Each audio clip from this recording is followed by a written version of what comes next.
ಹಸಿ ಪೆಪ್ಪರ್ ಹಾಕಿ ಒಂದು ರಸಂ ಮಾಡೋಣ ಅಂತ ಅಂದ್ಕೊಂಡು, ಇದು ನಾವು ನೆಟ್ಟಿರುವಂತಹ ಗಿಡದಲ್ಲೇ ಈ ಸಲ ಫಸ್ಟ್ ಫಲ ಬಿಟ್ಟಿರೋದು. ಒಂದು 10 ಕೋಡು ಬಿಟ್ಟಿದೆ. ಸೊ ಇದರಲ್ಲಿ ಒಂದು 2-3 ಕೋಡು ತಗೋತಾ ಇದ್ದೀನಿ. ನೀವು ಇದರ ಬದಲು ಮಾಮೂಲಿ ಪೆಪ್ಪರ್ ಹಾಕಿನೂ ರಸಂ ಮಾಡ್ಬೋದು. ಇದು ಸ್ವಲ್ಪ ಡಿಫ್ರೆಂಟ್ ಆಗಿರುತ್ತೆ ಅಂತ ಅಂದ್ಕೊಂಡು ಮಾಡ್ತಾ ಇದ್ದೀನಿ. ಸೊ ಎಲ್ಲಿಯಾದರೂ ನಿಮಗೆ ಈ ಥರ ಹಸಿದು ಪೆಪ್ಪರ್ ಸಿಕ್ಕಿದರೆ ಟ್ರೈ ಮಾಡಿ, ಡಿಫ್ರೆಂಟ್ ಆಗಿರ್ತದೆ ಅಂತ ಅಂದ್ಕೊಂಡು. ನಮಸ್ತೆ ಎಲ್ಲರಿಗೂ, ನಾನು ದೇವಕ್ಕಿ. ಹೇಗೆ ಮಾಡೋದಂತ ಬನ್ನಿ ನೋಡೋಣ. ಇಲ್ಲಿ ನಾನು ಒಂದು 2-3 ಕೋಡು ಪೆಪ್ಪರ್ ತಗೊಂಡಿದ್ದೀನಿ ಹಸಿದು. ಇದು ಖಾರ ಇರ್ತದೆ, ಇನ್ನೂ ಸ್ವಲ್ಪ ದಿನ ಬಿಟ್ಟರೆ ಇದು ಹಣ್ಣು ಆಗ್ತದೆ. ಸೊ ಒಂದು 2 ಕಡ್ಡಿ ಕರಿಬೇವು, 1 ಚಮಚ ಜೀರಿಗೆ, 1-2 ಟೊಮೆಟೊ ಸಣ್ಣದಾಗಿ ಕಟ್ ಮಾಡ್ಕೊಂಡಿರೋದು, 1 ಗೆಡ್ಡೆ ಬೆಳ್ಳುಳ್ಳಿ. ಇದು ಮಾವಿನಕಾಯಿ ಶುಂಠಿ. ನಾವು ಚಟ್ನಿಗೆ ಅಥವಾ ಉಪ್ಪಿನಕಾಯಿ ಎಲ್ಲ ಹಾಕಿದರೆ ಇದು ಮಾವಿನಕಾಯಿ ಫ್ಲೇವರ್ ಬರ್ತದೆ. ಇದು 1 ಇಂಚಷ್ಟು ತಗೊಂಡಿದ್ದೀನಿ. 1-2 ಒಣಮೆಣಸಿನಕಾಯಿ. ಈಗ ಹೇಗೆ ಮಾಡೋದು ಅಂತ ನೋಡೋಣ. ಮೊದಲಿಗೆ ಈ ಜಜ್ಜೋ ಕಲ್ಲಿಗೆ ನಾನು ಈ ಮೆಣಸನ್ನೆಲ್ಲ ಈ ಥರ ಬಿಚ್ಚಿ ಹಾಕೋತೀನಿ. ಇದು ಸ್ವಲ್ಪ ಇನ್ನು ಕಲರ್ ಚೇಂಜ್ ಆಗಿ ಹಣ್ಣು ಆಗ್ತದಲ್ವಾ, ಆವಾಗ ತುಂಬ ಖಾರ ಇರ್ತದೆ.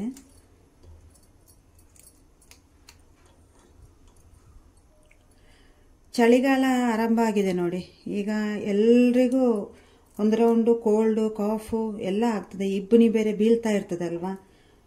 ಈ ಮಕ್ಕಳಿಗೆಲ್ಲ ಈ ಥರ ರಸಂ ಮಾಡಿ ಕೊಟ್ಟರೆ ಸ್ವಲ್ಪ ಔಷಧಿ ಕೊಡೋ ಬದಲು ಸ್ವಲ್ಪ ಈ ಕಫ ಎಲ್ಲ ಸ್ವಲ್ಪ ನೀರಾಗ್ತದೆ. ಇಲ್ಲಿ ನಾನು 2 ಕೋಡು ತಗೊಂಡಿದ್ದೀನಿ ಪೆಪ್ಪರ್ದು, ಸಾಕು. ಮತ್ತು ಖಾರ ಜಾಸ್ತಿ ಆದರೂ ಚೆನ್ನಾಗಿರೋದಿಲ್ಲ. ಇದಕ್ಕೆ ನಾನು 1 ಗೆಡ್ಡೆ ಬೆಳ್ಳುಳ್ಳಿನೂ ಹಾಕೋತಾ ಇದ್ದೀನಿ. ಈ ರಸಂ ಮಾಡೋದಕ್ಕೆ ಇದೆಲ್ಲ ಬೇಡ, ಬೇಳೆ ಎಲ್ಲ ಎಂಥದ್ದು ಬೇಡ. ಇದನ್ನು ಜಜ್ಜಿಕೊಂಡು ನಂತರ ಇದಕ್ಕೇನೆ ಜೀರಿಗೆ ಇದೆಯಲ್ಲ ಅದನ್ನು ಹಾಕಿ ಪುಡಿ ಮಾಡ್ಕೋಬೇಕು. ಇದನ್ನು ಸಪ್ರೇಟ್ ಮಾಡ್ಕೋಬೇಕು. ಇದರ ಜೊತೆ ಹಾಕಿದರೆ ಪುಡಿ ಆಗೋದಿಲ್ಲ. ಈ ಥರ ಪುಡಿ ಮಾಡಿ ತಗೊಂಡಿದ್ದೀನಿ. ಮೆಣಸೆಲ್ಲ ಒಂದು 2 ತುಂಡಾದರೂ ಸಾಕು. ನಾನು ಎರಡೇ ಹಾಕ್ಕೊಂಡಿರೋದು, ಜಾಸ್ತಿ ಖಾರ ಆಗುತ್ತೆ ಅಂತ ಇದನ್ನು ತೆಗೆದಿಡ್ತಾ ಇದ್ದೀನಿ. ಈಗ ಇದನ್ನು ತುರ್ಕೋಬೇಕು. ಈ ಮಾವಿನಕಾಯಿ ಶುಂಠಿ ಇದೆಯಲ್ಲ ಇದನ್ನು ತುರಿದು ತಗೋಬೇಕು.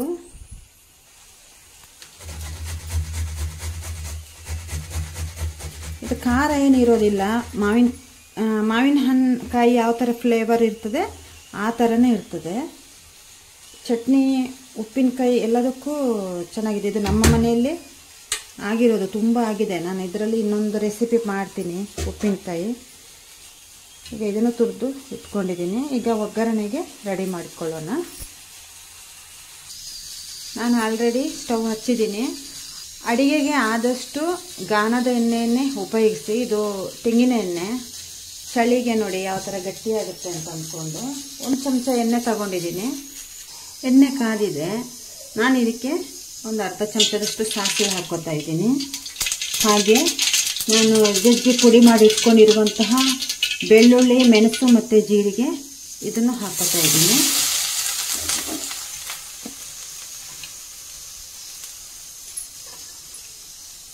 ಮೆಣಸಿನಕಾಯಿನೂ ಹಾಕ್ಕೊಳ್ಳೋಣ. ನಿಮಗೆ ಎಣ್ಣೆ ಕಡಿಮೆ ಆಯಿತು ಅಂತ ಅನಿಸಿದ್ರೆ ಒಂದು ಸ್ವಲ್ಪ ಹಾಕೋಬೋದು. ನಾನು 1 ಚಮಚ ಎಣ್ಣೆ ಹಾಕ್ಕೊಂಡಿದ್ದೀನಿ, ಸಾಕು.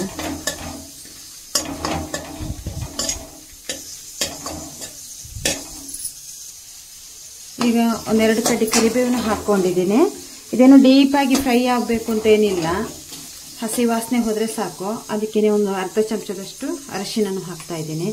ಈ ಶೀತ ನೆಗಡಿಗೆಲ್ಲ ಅರಿಶಿನ ಒಳ್ಳೆ ಮೆಡಿಸಿನ್. ಆದಷ್ಟು ಅರಿಶಿನವನ್ನು ನಾವು ಮನೆಯಲ್ಲೇ ರೆಡಿ ಮಾಡಿಕೊಂಡ್ರೆ ಒಳ್ಳೆಯದು ಅಂಗಡಿಗಿಂತ. ಸೊ ಇದೆಲ್ಲ ಹಸಿ ವಾಸನೆ ಹೋಗೋ ತನಕ ಫ್ರೈ ಆಗಬೇಕು.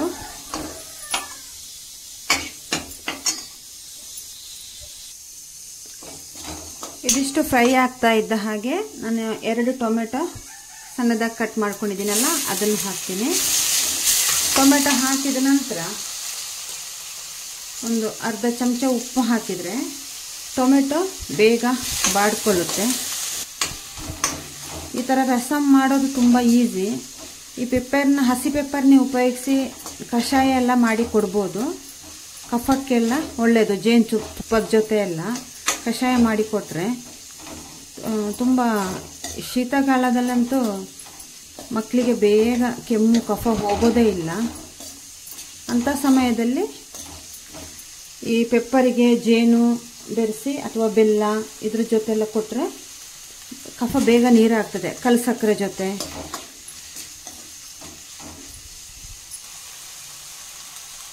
ಈ ಟೊಮೆಟೊ ಬಾಡ್ಕೊಳ್ತಾ ಇದೆ ಚೆನ್ನಾಗಿ. ಇದು ಸ್ವಲ್ಪ ಕರಗಬೇಕು ಟೊಮೆಟೊ. ಅಷ್ಟರಲ್ಲಿ ನಾನು 1 ನಿಂಬೆಹಣ್ಣು ಗಾತ್ರದಷ್ಟು ಹುಣಸೆ ಹಣ್ಣನ್ನು ನೀರಲ್ಲಿ ಹಾಕಿಟ್ಟಿದ್ದೀನಿ. ಇದನ್ನು ಚೆನ್ನಾಗಿ ಕಿವುಚ್ಕೋಬೇಕು. ರಸಮ್ಗೆ ಸ್ವಲ್ಪ ಹುಳಿ ಹುಳಿ ಇದ್ರೇ ಚಂದ ಅಲ್ವಾ.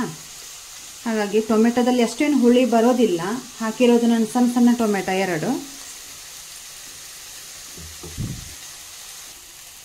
ಇದೀಗ ಚೆನ್ನಾಗಿ ಫ್ರೈ ಆಗಿದೆ. ಇದಕ್ಕೆ ನಾನೀಗ ಹುಣಸೆ ಹಣ್ಣಿನ ನೀರನ್ನು ಸೇರಿಸ್ಕೊತಾ ಇದ್ದೀನಿ.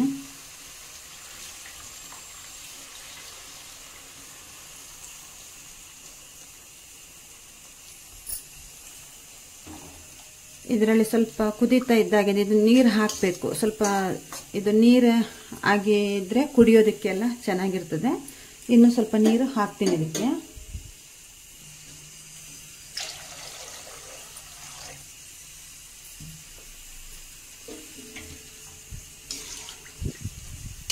ಉಪ್ಪು ಎಲ್ಲ ನೋಡಿಕೊಂಡು ಒಂದು ಕುದಿ ಬಂದರೆ ಸಾಕು, ರಸಮ್ ರೆಡಿ ಆಗುತ್ತೆ. ಇನ್ನು ಖಾರ ಇನ್ನೂ ಹೆಚ್ಚು ಬೇಕು ಅನ್ನೋರು ಬೇಕಾದರೆ ಇದಕ್ಕೆ ಮೆಣಸಿನಕಾಯಿ ಪುಡಿ ಸೇರಿಸ್ಕೋಬೋದು. ಪೆಪ್ಪರ್ ಪುಡಿ ಸೇರಿಸೋದು ಬೇಡ, ಅದು ಸ್ವಲ್ಪ ಘಾಟ್ ಆಗುತ್ತೆ. ಇನ್ನು ಆಲ್ರೆಡಿ ನಾವು ಮೆಣಸು ಹಾಕಿದ್ದೀವಲ್ವಾ. ಖಾರ ಬೇಕು ಅಂತ ಅನಿಸಿದರೆ, ಇಲ್ಲ ಹೀಗೆ ಇಷ್ಟೇ ಖಾರ ಸಾಕು ಅನ್ನೋಂಗಿದ್ರೆ ಒಂದು ಕುದಿ ಬಂದ ನಂತರ ರಸಮ್ ರೆಡಿ ಆಗುತ್ತೆ. ಇದು ಒಳ್ಳೆ ಮಾವಿನಕಾಯಿ ಹಾಕಿದಾಗೆ ಆ ಥರ ಫ್ಲೇವರು ಕೊಡ್ತದೆ. ಹಸಿ ಮೆಣಸಿದು ಒಂದು ಫ್ಲೇವರು ಬೇರೆ ಥರ ಇರ್ತದೆ. ಕರಿಬೇವು ಎಲ್ಲ ಸೇರಿದಾಗ ಒಳ್ಳೆ ಘಮ ಇರ್ತದೆ. ಹಾಗೆ ಊಟ ಆದ ನಂತರನೂ ಕುಡಿಬೋದು. ಡೈಜೆಷನ್ಗೆ ತುಂಬ ಒಳ್ಳೆಯದು. ಜೀರಿಗೆ ಎಲ್ಲ ಹಾಕಿರ್ತೇವಲ್ವ. ಸೊ ಇದು ಒಂದು ಕುದಿ ಬರಲಿ, ಮುಚ್ಚಿಟ್ಟೋಣ.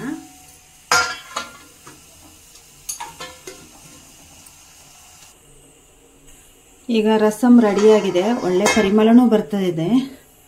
ಚೆನ್ನಾಗಿ ಕುದ್ದು ನಮಗೆ ರಸಮ್ ರೆಡಿಯಾಗಿದೆ.